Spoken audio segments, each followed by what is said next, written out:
বিশ্ব রাজনীতি আজ যেন দাঁড়িয়ে আছে এক অজানা যুদ্ধের দ্বার প্রান্তে। ইরান ও ইসরায়েলের দীর্ঘদিনের বিরোধ ক্রমেই উত্তপ্ত হয়ে উঠেছে।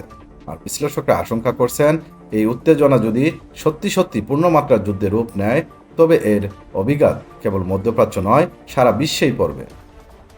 বিশেষজ্ঞদের মতে, যদি চলমান পরমাণু আলোচনা সম্পূর্ণভাবে ভেঙে পড়ে এবং যুক্তরাষ্ট্রে সরাসরি ইরানের বিরুদ্ধে সামরিক অভিযান শুরু করে, তাহলে এই যুদ্ধ আর তেহরান, তেল আবিব কিংবা ওয়াশিংটনের মধ্যে সীমাবদ্ধ থাকবে না, বরং এতে যুক্ত হতে পারে রাশিয়া ও চীন, দুই পরাশক্তি, যাদের ভূরাজনৈতিক স্বার্থ ও কৌশলগত জোট ইরানের সঙ্গে বহুদিনের।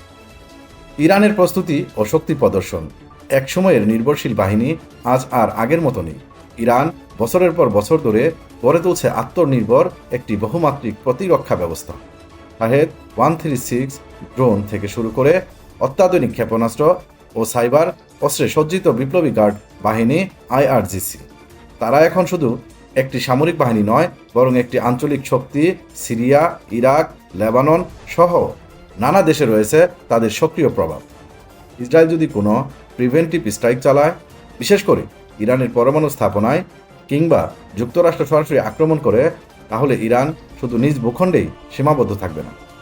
হিজবুল্লাহ, ইরাকের শিয়া মিলিশিয়া, ইয়েমেনের হুতি যোদ্ধা সবাই সক্রিয় হয়ে উঠতে পারে।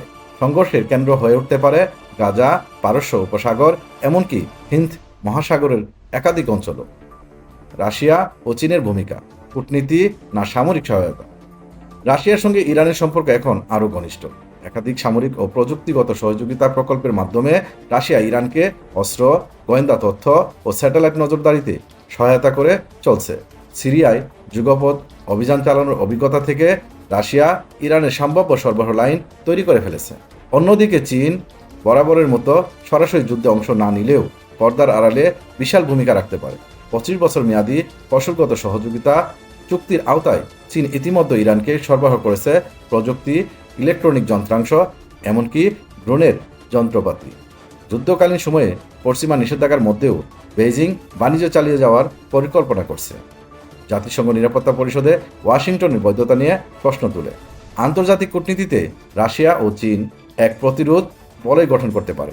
এই দুই দেশ চাইবে না যে মধ্যপ্রাচ্যের যুদ্ধ তাদের জ্বালানি নিরাপত্তা বা বেল্ট অ্যান্ড রুট প্রকল্পে নেতিবাচক প্রভাব ফেলুক।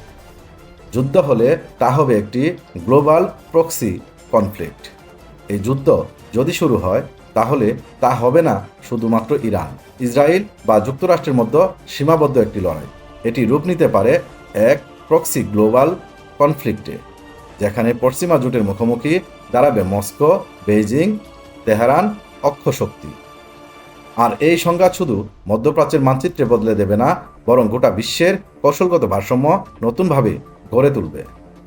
তেহরান, মস্কো এবং বেইজিং, এই তিন রাজধানী এখন হিসেব করছে প্রতিপক্ষের কোন পদক্ষেপের জবাবে কি প্রতিক্রিয়া জানানো হবে। যুদ্ধ কবে শুরু হবে তা কেউ জানে না, কিন্তু প্রস্তুতি শুরু হয়ে গেছে বহু আগেই। এটি হবে শুধু অস্ত্রের নয়, তথ্য, প্রযুক্তি, অর্থনীতি ও কূটনীতির এক নতুন যুগের লড়াই। আর এই লড়াইয়ে ইরান একা নয়, তার পাশে আছে এমন মিত্র যারা কেবল যুদ্ধক্ষেত্র নয়, গোটা বিশ্ব ব্যবস্থায়ও গুরুত্বপূর্ণ